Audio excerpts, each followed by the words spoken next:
से विनम्र अनुरोध है कि आप अपना दैनिक कृत्य जो भी हैं अपने उनको करने के उपरांत यहाँ आकर अपना अमूल्य जीवन का अमूल्य समय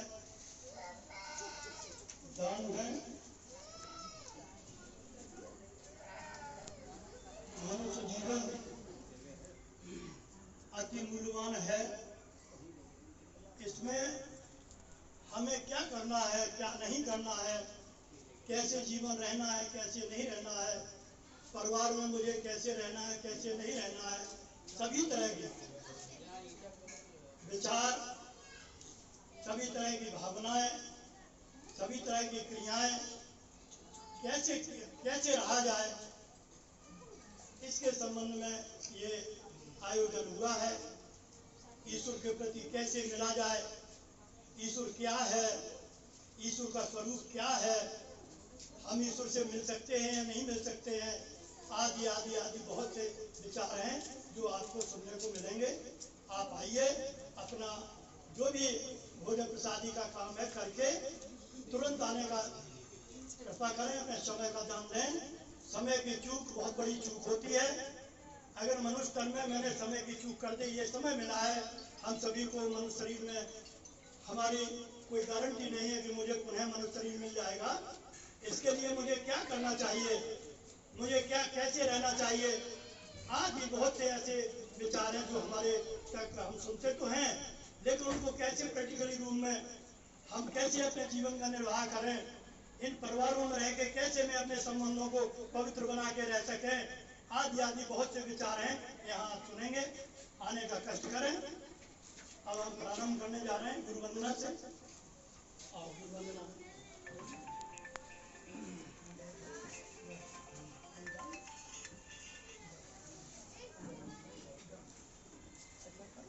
रजत का फोन आया तो कोई कमरे खाली है। आपको ज्ञान मिलेगा, ज्ञान मिलने के बाद आप यह सत्संग सुने आकर के महान दया होगी आपकी। बोलो सदगुरु भगवान की जय, बोलो गुरु महाराज की जय, बोलो साचे दरबार की जय।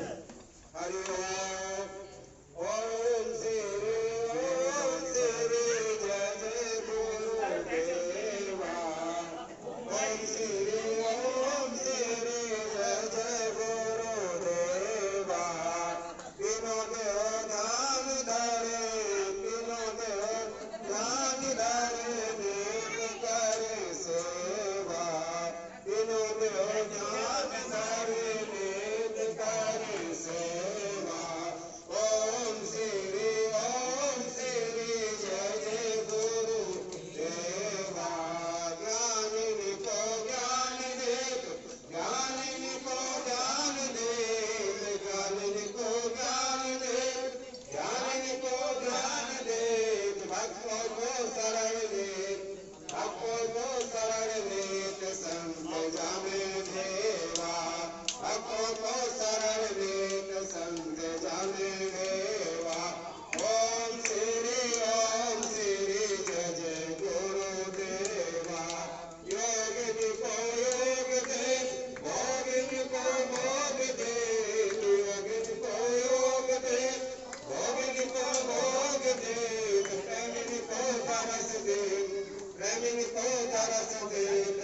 कि मान अभिमान न कीजिए, मान अभिमान न कीजिए, कहे कहे कबीर पुकार।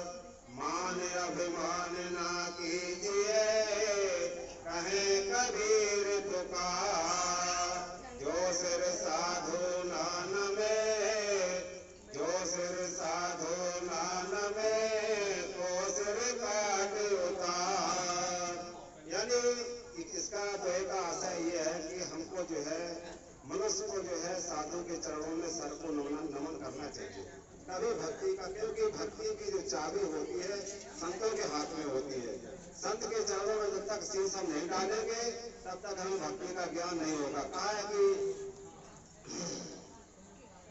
राम कथा के वो अधिकारी जिनको सत्संगत है अति प्यारी। राम कथा के वे अधिकारी हैं जिनको सत्संगत प्यारी होगी।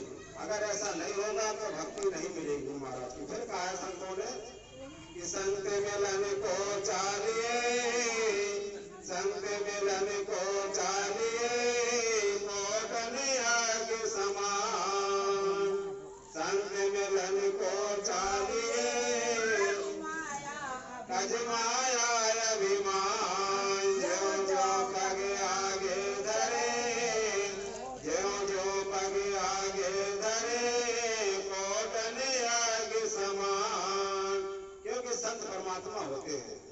संत से मिलने के लिए चलते हो तो करोड़ों यज्ञों के समान हम समझ यज्ञ कर लेते हैं। इसलिए जो है हमें संत की शरण में जाना चाहिए। संत की शरण में जाएंगे तो हमें ज्ञान की उपलब्धि होगी, अन्यथा कोई ज्ञान देने वाला दुनिया में नहीं है। संत के सानिध्य में संत ही जानते हैं कि भगवान कहाँ है, कैसा है, कैसा नहीं है। भगवान संत ही जानते हैं। संत की जो है, संत की भक्ति की चाबी संत के हाथ में होती है। संत के समझ लो जो है अनय विनय करके संत से समझ लो मिलोगे तो सब कुछ हो जाएगा। बोलो सतगुरु भगवान की जय।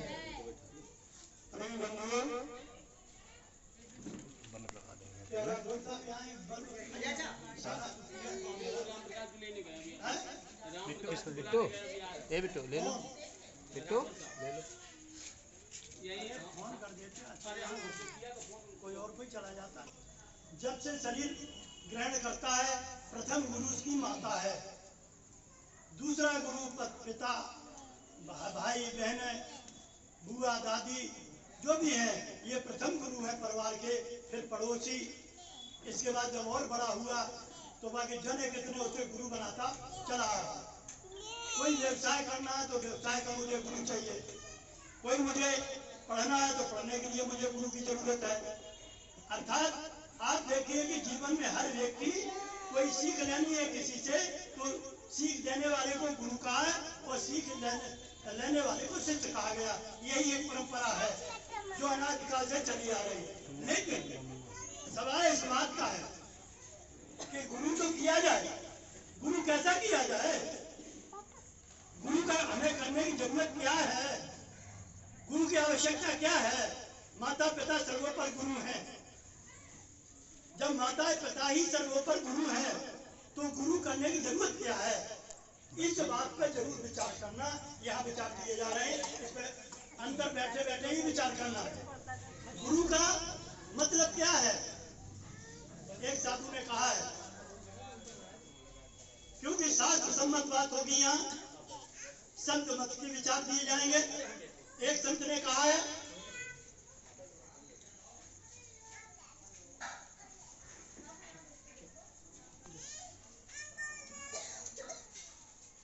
यह तन विष की बेलरी, क्या बताया इस तन को, विष की बेल है, और जामे तन में गुरु अमृत की खान। यह तन विष की बेलरी और गुरु अमृत की खान। शीश दिएगा अगर गुरु मिल जाए तो सस्ता जान। कौन गुरु? जो तुम्हारे शरीर का चला रहा है, जो इस शरीर का जन्म और मृत्यु के साथ रहने वाला है, ये गुरु है। ये गुरु ही एक है, इस गुरु को ही समझना है।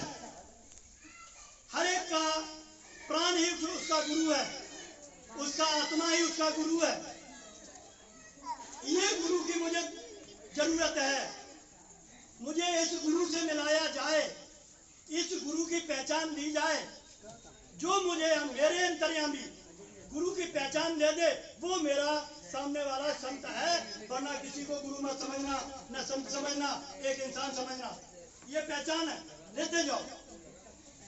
अगर देखिए, शास्त्र हमारे बता रहे हैं कि ईश्वर दो जगह है। कहाँ कहाँ? एक उन्होंने बताया कि सर्वव्यापक है, जर्रे जर्रे में विराजमान है, और दूसरा सभी के घट में वास कर रहा है। अब बताओ, जर्रे जर्रा हमसे दूर है और घटवासी मेरे करीब है, हम इसको क्यों नहीं स्वीकार करते हैं? आज विडंबना क्या है? आज हमारे मानव समाज में मानव मत, यही मानव मत है कि सभी के शरीरों में ईश्वर नाम का, प्राण नाम का, आत्मा नाम का, राम नाम का, कृष्ण नाम का, किसी देवी नाम का ईश्वर रहता है। ये शरीरों में आत्मा नाम की देवी है, आत्मा नाम का देव है, आत्मा नाम का राम है, आत्मा नाम का अंतर्यामी है, आत्मा नाम का प्रभु है, आत्मा नाम का ईश्वर है। ये है ईश्वर। आज इसको नहीं पूजा करना चाहता, इसका सम्मान नहीं करना चाहता। इसलिए आज परिवारों में हमारे बुजुर्गों की दीनहीन कदर दशा है, और कोई कारण नहीं। जानना क्या है? मुझे जानना है। गोस्वामी जी एक जगह कह रहे हैं कि जय जय अविनाशी, कैसा है ईश्वर? जय जय अविनाशी और सब घटवासी और व्यापक परमानंदा, इसकी पूजा की है। रामायण पढ़ने वालों ने पूरी रामायण पढ़कर जाने कितनी बार निकाल दी, उसके मर्म को नहीं जाना। मर्म को ना जानकर किए हुए कर्म से ज्ञान श्रेष्ठ है। अरे हम जानता ही नहीं है कि जो आगे में हाथ दे रहे हैं, मर्म ही नहीं जानते कि हम आगे में हाथ देने से क्या होगा। अगर हम मर्म जान जाए कि आग में देने से हमारा हाथ जलेगा तो डालेंगे नहीं। हमने मर्म ही नहीं जाना। इस शरीर में बोल रहा, रह रहा, चल रहा, एक दिन ये शरीर से जुदा हो जाता है। इसका मर्म क्या है? ये कौन है? कैसा स्वरूप है इसका? इसको जानना है। यही गुरु है। गुरु हाथ पाए वाला नहीं है कोई भी। हाथ पाए वाला गुरु होता तो यहाँ जमीन में जितने आज तक आए हैं शरीर, सभी के शरीर इस जमीन में पंच तत्वों के थे और पंच तत्वों में विलीन हो गए। को शरीर मौजूद नहीं है, लेकिन इसमें जो आप रह रहे हो, आप सदा मौजूद हो। आप कभी भी नहीं गए। आपने शरीर बदला लेकिन आप मौजूद हैं। जो आप मौजूद है, आप ही इस शरीर के स्वामी हो। इस शरीर के स्वामी है, इस शरीर का मालिक है, वो उसी शरीर में हम रह रहे हैं। लेकिन क्या मैंने जाना कि हमारे मकान का मालिक कौन है? जिस मकान में मैं रह रहा हूं उस मकान के स्वामी का पता नहीं है, तो बताइए क्या दशा है? हम क्या कहें उस रहने वाले? पड़ोस को पूछेगा, भैया तुम किसके मकान में रहते हो? कि मैं फला के मकान में रहता हूँ। हमें पता ही नहीं कि मकान मालिक कौन है। क्या आपने मकान मालिक देखा है? कि साहब हमें तो पता नहीं। तो बताइए बाकी क्या दशा है? इसको ज्ञानी पुरुष कहा जा सकता है? हर शरीरों में पुरुष रह रहा है, चाहे स्त्री का शरीर हो चाहे पुरुष का शरीर हो। पुरुष नाम की सत्ता एक है। ये है एकता का फॉर्मूला, ये है एकत्व में मिलाने की जगह। और जाते पूछ पाते पूछो नहीं कोई, हरि को भजे सो हरि का होई। इससे अलग कौन है? कोई हो सकता है? यही सत्य है, वो यही धर्म है। आज धर्म के नाम पर क्या हो रहा है ये सब सुन रहे हो। आज मतांतर क्यों हो रहा है ये भी देख रहे हो। क्यों मतांतर हो रहा है? उसके मूल में नहीं जाते हैं, इसलिए कि मुझसे ये अलग किया गया। मुझे आज जो देखा देखी मैंने, या हमारे आचार्यों ने जो मुझे गढ़ रखा है, मुझे मुझसे दूर कर दिया। उन्होंने कहा ऐसा करो तो ऐसा होगा, ऐसा करो तो ऐसा होगा। होगा कि है? होगा? ये झूठी दिलासा है। आपके अनुभव में है, आपने उसको देखा, आपने उसकी पहचान की, आपने संग किया, तो ये आपका अनुभव है। आपको कहेंगे कि हाँ है, ईश्वर है। ईश्वर मिलेगा ये झूठी दिलासा है। ईश्वर है ये सच्ची दिलासा है। इसको जानना है। जे जाने सब जाए, जो जानत सो देह जनाई, और जानत तुम्हें जो हो जाए। जो इस ईश्वरत्व को जानता है वो तुम्हें जना देगा। कहते हैं, हमारी गीता पूरी लिखी पड़ी है, योग में पूरा लिख दिया। क्या लिखा है कि आत्मदर्शी बनो, ब्रह्मदर्शी बनो, आत्मदर्शी बनो, तत्वदर्शी बनो। ये 3 शब्दों का विशेष रूप से उन्होंने शब्द दिए हैं। तो हम क्या, ब्रह्मदर्शी का मतलब है आत्मदर्शन। और ब्रह्मदर्शन कोई भी महापुरुष वो इस समय बोल रहा है तो क्या आत्मदर्शन का दर्शन दे रहा है, या पुराणों को, वेदों को और शास्त्रों की चर्चा सुना रहा? कभी सुन कभी नहीं मैं विचार कर पाता हूँ कि ये तो पढ़ाई बातें हैं।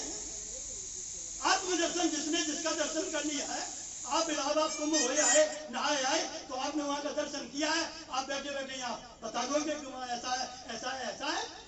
वो कैसे हो, इसी को जानना है।